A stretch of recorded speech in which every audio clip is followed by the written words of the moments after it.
शब्दात व्यक्त करण्यासाठी उभी आहे. नातीची पहिली मैत्रीण आजी आणि आजीची शेवटची मैत्रीण नात असे म्हणतात. जरी हे नातं खरं असलं तरी माझी आजी आम्हा सर्व नातवंडांची नायिका आहे. 37 वर्ष ज्ञानदान करताना माझ्या आजी एकदम साधे आयुष्य जगली. शाळा, घर, प्रपंच सांभाळताना आजीने बाबांना मोलाची व आर्थिक महत्त्वाची भरभक्कम साथ दिली.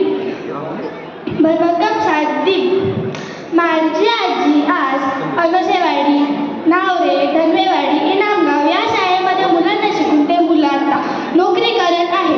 या क्षेत्रांमध्ये कार्यरत आहे.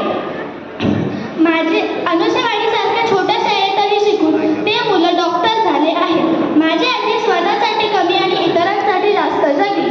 आजी आजोबा हे लोण्यासारखे असतात, एकदम कमी लाभणारे आणि आयुष्याचा गोडवा वाढवणारे.